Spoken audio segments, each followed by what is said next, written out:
नमस्कार, प्रणाम। मैं अविनाश वारदात तक के एक नए एपिसोड में आज जिस कहानी के साथ आप लोगों के सामने आज हाजिर हुआ हूँ, ये कहानी मध्य प्रदेश की है। मध्य प्रदेश की जो कहानी है वाकई आपको हैरान कर देगी, परेशान कर देगी। एक नशे के लिए इतना परेशान व्यक्ति जो अपने पत्नी के साथ ऐसी घिनौनी वारदात कर देता है जिसकी कोई कल्पना ही नहीं कर सकता है। वो पत्नी खुद नहीं कल्पना कर पा रही थी कि उसके साथ ऐसा हो गया। वाकई जो आज की कहानी है वो आपको हैरान कर देगी, परेशान कर देगी, आप सोचने पे मजबूर हो जाए। कहानी शुरू करूं उससे पहले आप लोगों से विनम्र निवेदन है कि जितने भी हमारे भाई बहन हमारे इस चैनल पे नए आए हुए हैं, इस वारदात तक के परिवार में, चैनल को सब्सक्राइब करके और जुड़े और अपने प्यार और आशीर्वाद हम पर बनाए रखें। चैनल नया है तो आप लोगों के प्यार और सपोर्ट के बिना चल नहीं सकता, क्योंकि आप लोग हैं तो हम हैं, क्योंकि आप लोग जो भी हैं सो आप ही लोग हैं। तो अगर आप लोग नहीं सपोर्ट करेंगे तो आखिर कौन सपोर्ट करेगा। उम्मीद है कि आप लोग बात को समझ रहे होंगे। चैनल को सब्सक्राइब करिए, वीडियो को लाइक करिए, अपने दोस्तों अपने रिश्तेदारों में शेयर करिए। चलिए जो आज की कहानी है उस कहानी को शुरू करते हैं। जो आज की कहानी मैं आपको बताने वाला हूँ, यह कहानी मध्य प्रदेश की है। मध्य प्रदेश में एक जगह लगती है सोएपुर थाना, और इसी सोएपुर थाना के अंतर्गत एक गांव आता है विक्रम नगर, और इसी विक्रम नगर की ये कहानी है। इसमें एक व्यक्ति होता है जिसका नाम विनीत होता है। विनीत जो है एक बदला हुआ नाम है, क्योंकि जो उस व्यक्ति का हम ओरिजिनल नाम नहीं ले सकते। विनीत होता है और उसकी एक पत्नी होती है जिस पत्नी का नाम सुप्रिया होता है। ये दोनों पति पत्नी जो अपनी जिंदगी बहुत अच्छे तरीके से जी रहे थे। इन लोगों की जो जिंदगी थी बहुत हंसी खुशी चल रही थी, सब कुछ ठीक ठाक चल रहा था। लेकिन जो पत्नी थी वो बेहद दुखी रहती थी अपने पति से। जो उसका पति था उसकी इच्छाएं पूरी नहीं कर पाता था, और जो भी उसको जरूरत होती है वो उसको दे नहीं पाता था। यहाँ तक कि जो चीज अगर वो मांगती कभी भी तो वो उसको देता नहीं था, ऊपर से उसको मारता था, पीटता था। इस बात से वो इतनी ज्यादा दुखी थी कि वो समझ नहीं पा रही थी कि उसकी इस व्यक्ति से शादी क्यों हो गई। जब ऐसी बात वो सुनता है तो फिर वो सभी परेशान हो जाते हैं, हैरान हो जाते हैं कि आखिर करे भी तो क्या करे।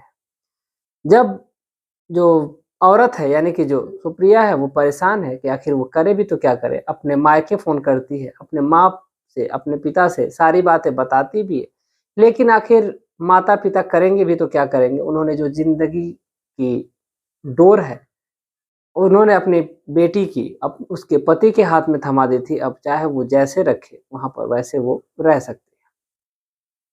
अब यही बात सोच करके उसके जो माता पिता है वो कुछ बोलते नहीं, कहते हैं कि जैसा भी है तुम्हें उसी के साथ जिंदगी गुजारनी है। ऐसे ही लोग अपने बेटों अपनी बेटी का घर उजाड़ देते हैं और उसकी ज़िंदगी तबाह कर देते हैं। यानी कि अगर वो बेटी अपनी परेशानी बता रही है तो उसको समझना चाहिए, परिवार के लोगों को भी, क्योंकि इस परिवार में जो उसके सास-ससुर थे वो इस दुनिया में नहीं थे, केवल बस वही पति-पत्नी थे। और इनकी जो ज़िंदगी थी, जो पत्नी की यानी जो सुप्रिया की, वो काफ़ी बहुत जद्दोजहद भरी ज़िंदगी वो जी रही थी। क्योंकि उसका जो पति था इतना पीता था, पीने के बाद उसको होश नहीं होता था, और जब भी वो संबंध बनाता था तो फिर उस औरत के साथ बहुत ही बुरा बर्ताव करता था। उसके प्राइवेट पार्ट के साथ छेड़छाड़ करता था, अपने प्राइवेट पार्ट्स को उसके मुँह में ढकेलता था, उसके पीछे ढकेलता था। ऐसी घिनौनी-घिनौनी वो वारदात करता था जिससे वो औरत वो बेहद परेशान होती है, हैरान होती है कि आखिर उसकी ज़िंदगी का अब क्या होने वाला है, उसकी ज़िंदगी में क्या लिखा है। वो यही सोच-सोच के परेशान रहती है। आखिर वो बर्दाश्त करती भी तो कब तक करती। ऐसा ही जो सिलसिला है वो चल रहा था।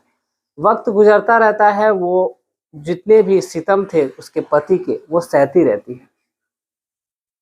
एक दिन जो उसका पति है वो आता है और नशे से धुत था और उस अपनी पत्नी से पैसे माँगता है।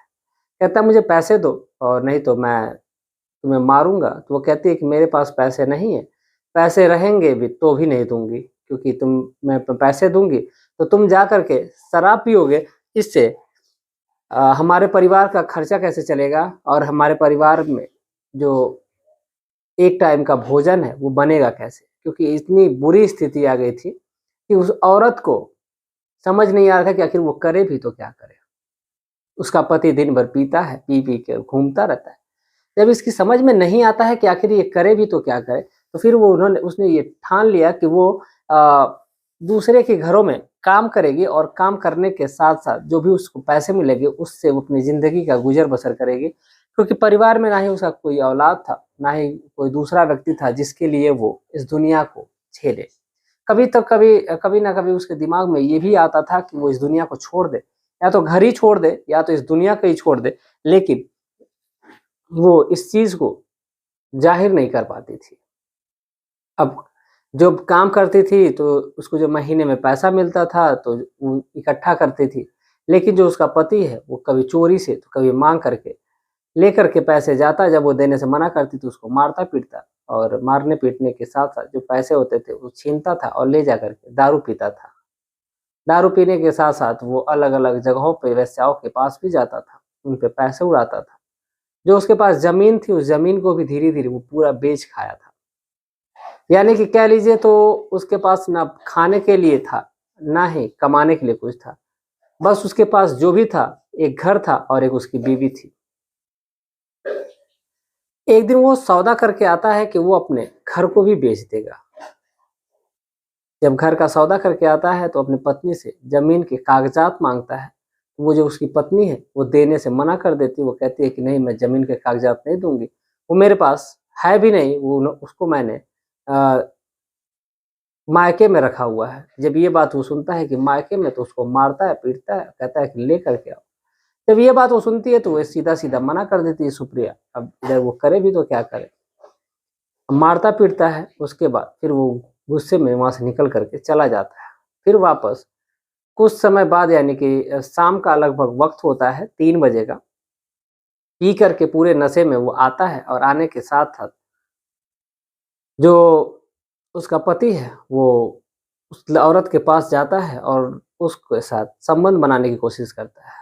लेकिन जो औरत है वो मना करती है, लेकिन ये जो है वो सुनने के लिए तैयार नहीं था। फिर उसको मारता है, पीटता है और मारने-पीटने के साथ-साथ उसको कहता है कि जाओ ज़मीन के कागज़ात लेकर के आओ। लेकिन जो उसकी पत्नी है वो नहीं, मना मना कर देती है। तो वो क्या करता है कि उसके हाथ को पूरा ऊपर उठा करके बाँध देता है और पैर को फैला करके, दोनों साइड पैर को भी फैला के बाँध देता है।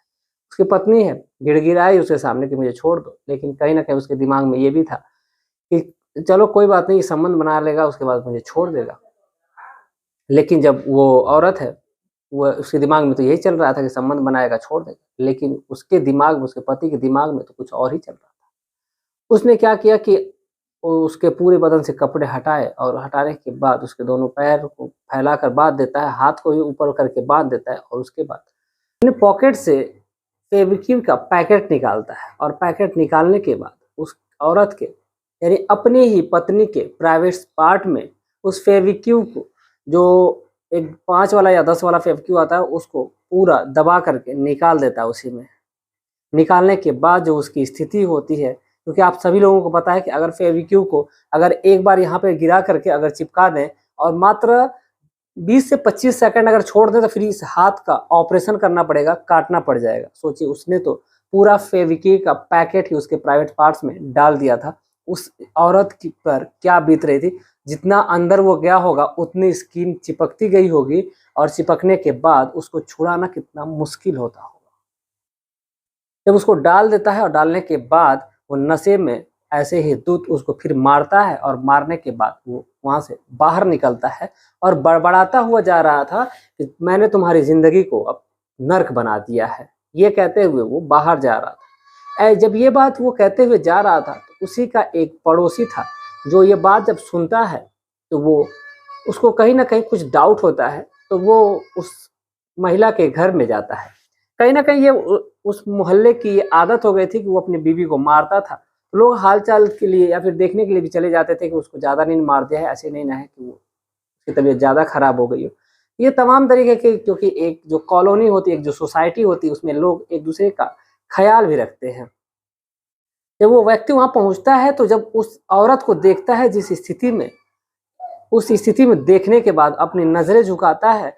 जो औरत है वो कहती है, भैया मेरी मदद करिए, तो जब वो व्यक्ति ये सुनता है तो उसकी आंखें भर आती हैं, जो उसको वो बताती है कि उसने उसके साथ क्या किया है। वो व्यक्ति इतना सज्जन था कि फिर वो एक चद्दर उठाता है और उस औरत के बदन को ढकता है, और ढकने के बाद फिर वो जाता है तो अपनी पत्नी को बुलाता है और आस पड़ोस की कुछ औरतों को बोलता है, जो आती हैं उस औरत को कपड़े पहनाती है। जब वो औरत बताती है कि उसके साथ उसके पति ने क्या किया है, जब जो औरतें हैं जब उस स्किन को हटाने की कोशिश करती हैं तो वो स्किन इतना चिपक चुकी थी कि वो हटने का नाम नहीं रही थी। वो औरत थी, वो परेशान थी, वो दर्द से तड़प रही थी। उस औरत को आनन फानन में हॉस्पिटल लेके जाया जाता है। जब हॉस्पिटल लेके जाया जाता है, डॉक्टर देखते हैं इस स्थिति को, तो वो वाकई हैरान हो जाते हैं, परेशान हो जाते हैं कि आखिर एक व्यक्ति या फिर एक पति इतना निर्दयी कैसे हो सकता है अपनी पत्नी के ही प्रति। ये पुलिस तुरंत जो हॉस्पिटल के जो डॉक्टर थे उन्होंने तुरंत पुलिस को फ़ोन किया। पुलिस आती है और इस मामले को बड़ी गंभीरता से लेती है। उसके पति को अरेस्ट किया जाता है और अरेस्ट करने के बाद उसको थाने ले जा करके उससे जब पूछा जाता है, उसको पीटा भी जाता है। और पीटने के बाद, क्योंकि उसने इतनी घिनौनी वारदात की थी, तो पहले तो मना कर रहा था कि मैंने ऐसा नहीं किया है, उसने किसी और के साथ किया होगा। वो पहले अपनी पत्नी पे ही लांछन लगा रहा था कि उसका कई मर्दों के साथ अवैध संबंध है। जब ये बातें वो कहता है तो फिर जो पुलिस है वो उसको मारते भी हैं, डांटते भी हैं कि तुमने ऐसा घिनौना काम क्यों किया। उसके खिलाफ गंभीर धारा में एफआईआर लिखी जाती है और उसको जेल की सलाखों के पीछे डाल दिया जाता है। ये जो कहानी मैंने आपको सुनाया, इस कहानी से आपको क्या सीख मिलती है, कमेंट में जरूर बताइएगा। इस पूरे घटनाक्रम को सुनाने का उद्देश्य हमारा किसी की भावनाओं को ठेस पहुंचाना नहीं है, बल्कि आपको जागरूक और सचेत करना है। जैसा कि कुछ लोगों ने, कुछ हमारे भाई ने, कुछ हमारी बहनों ने कमेंट किया हुआ है, जिनके मैं नाम लेना चाहूँगा। इन लोगों का मैं पहले ही तहे दिल से धन्यवाद करता हूँ, शुक्रिया अदा करता हूँ कि आप लोगों ने मुझे इस काबिल समझा है और मुझे अपना प्यार और सपोर्ट आप लोग दे रहे हैं। ये मैं एकदम प्रफुल्लित हूँ। आप लोगों के प्यार और आशीर्वाद की मैं उम्मीद करता हूँ कि आप लोग अपना प्यार और सपोर्ट ऐसे ही बनाए रखेंगे। चलिए, आज के जो कुछ लोग हैं जिन लोगों ने कमेंट किया, मैं उनके नाम लेना चाहूँगा। कुंदन पाल जी हैं, सोहन राठौर जी हैं। इन्होंने कुंदन पाल जी, आपको बहुत बहुत धन्यवाद कि आपने कमेंट किया। ऐसे ही उम्मीद है कि आप हमारी प्रतिदिन की वीडियो पे कमेंट करेंगे। आप अपना नाम, और आपसे एक गुजारिश है कि आप अपने नाम के साथ अपना एड्रेस भी लिखें कि आप किस जगह से आए हैं, तो देख रहे हैं ये हमारी वीडियो को। अगले नंबर पे मोहन राठौर जी, ये मुंबई से हैं, नवी मुंबई से। इनका मैं कमेंट्स हमेशा पढ़ता हूँ और तहे दिल से शुक्रिया भाईजान आपको, मोहन जी। ये कहते हैं कि आप मुंबई की कहानी सुनाइए। मुंबई की मैं कहानी सुनाऊंगा। मुंबई की कहानियां तो ऐसी ऐसी हैं जिनको सुनने के बाद आपके रोंगटे खड़े हो जाएंगे। ऐसी ऐसी कहानियां हैं। उम्मीद करता हूं कि मैं कल की जो वीडियो आने वाली है, कल की वीडियो में आपको वो मुंबई की कहानी ही सुनने के लिए मिलेगी। एक हैं जिनका नाम तो नहीं लिखा हुआ है, लेकिन उनकी जो आईडी है, मैं उनकी आईडी का नाम बता देता हूँ। SMDRA India 8958 इनकी आईडी है। इन्होंने कहा है कि बिहार की कहानी सुनाइए। तो मैं बिल्कुल कोशिश करूंगा कि एक के बाद एक, जो पहले मुंबई की या फिर बिहार की जो भी कहानी मुझे लगेगी कि आपको सुनानी चाहिए, मैं पूरी कोशिश करूंगा कि उस कहानी को आप तक पहुंचाऊं। यानी कि कल और परसों की जो कहानी आने वाली है वो बिहार की और मुंबई की ही आएगी। उम्मीद करता हूँ आप लोग ऐसे ही अपना प्यार और सपोर्ट बनाए रखेंगे। आगे चलते हैं। एक है कमरान अंसारी। इन्होंने कहा है कि कहानी सुनाने का जो अंदाज है उन्हें पसंद आया। तो बहुत बहुत धन्यवाद कि आपने कहा कि आपको हमारा अंदाज पसंद आया। मुझे तो यकीन ही नहीं होता कि मेरी भी आवाज़ किसी को पसंद आ सकती है, अंदाज पसंद आ सकता है। तहे दिल से शुक्रिया आपको। एक है अब्दुल्ला सलीम भाईजान। ये कहते हैं कि मेरी कहानी सुनाने का तरीका घटिया है। कोई बात नहीं भाईजान, मैं पूरी कोशिश करूंगा कि मैं आप तक कहानी को अच्छे से अच्छे तरीके से पेश कर सकूं। क्योंकि अभी थोड़ी सी मजबूरी है, क्योंकि फ़ोन भी उतना अच्छा नहीं है, माइक भी उतना अच्छा नहीं है। तो मैं उम्मीद करूंगा कि जैसे ही सब कुछ सही होता है, कहानियों का जो सिलसिला है वो तो दौर कभी रुकेगा नहीं, लेकिन जो इम्प्रूवमेंट है वो होता रहेगा और मैं बेहतर से बेहतर करने की पूरी कोशिश करूंगा। अगले पे है जुनैद शेख और एक हैं भूपेंद्र शर्मा मुंबई महाराष्ट्र से। तहे दिल से आप सभी लोगों को धन्यवाद। अगले नंबर पे है मीनू कुमारी अरुणाचल प्रदेश ईटानगर से। इन थैंक यू दीदी, आपको तहे दिल से धन्यवाद कि आप कमेंट करती हैं, आप हमारी कहानी देखती हैं। और जितने भी भाई लोगों का कमेंट हमने नहीं पढ़ पाया उनके लिए मैं माफ़ी चाहता हूं और मैं उनको धन्यवाद देता हूं कि आप लोगों ने कमेंट किया। मैं पूरी कोशिश करूंगा कि जो बचे हुए लोग हैं मैं अपना अगली वीडियो में उनका नाम जरूर मेंशन करूंगा। और आप लोग अपना नाम और अपना एड्रेस यानी कि आप किस जगह से देख रहे हैं ये कहानी में जरूर लिखा करिए। वीडियो के जो कमेंट बॉक्स है उसमें कहानी को आप पूरा देखते हैं, इसके लिए बहुत बहुत धन्यवाद। आप लोगों के प्यार और आप लोगों के सपोर्ट की वजह से ही मैं यहाँ पर हूँ और आप लोग एक मेरे परिवार का हिस्सा है, क्योंकि आप लोग अगर नहीं रहते तो मैं कुछ भी नहीं हूँ। मैं तो बस एक वर्कर हूँ, एक तरह से कह लीजिए कि एक नौकर हूँ, जो आप लोगों तक मैं कहानियों का जो दौर है वो कभी रुकने नहीं दूंगा, आप लोगों तक पहुंचाऊंगा। और आप लोग हमारे मालिक हैं और परिवार का हमारे हिस्सा है। उम्मीद करता हूं कि आपको ये कहानी पसंद आई होगी और अपनी राय कमेंट सेक्शन में जरूर दीजिएगा कि क्या पति को ऐसा करना चाहिए था या फिर उसको दूसरा कोई रास्ता अपनाना चाहिए, या फिर जो पत्नी है उसको कोई ठोस कदम उठाना चाहिए था। अपनी राय कमेंट में जरूर दीजिएगा। फिर से वही आपसे एक विनती गुजारिश है, अगर आप हमारे चैनल पर नए हैं तो चैनल को सब्सक्राइब करें, वीडियो को लाइक करें और अपने दोस्तों अपने रिश्तेदारों में शेयर करें।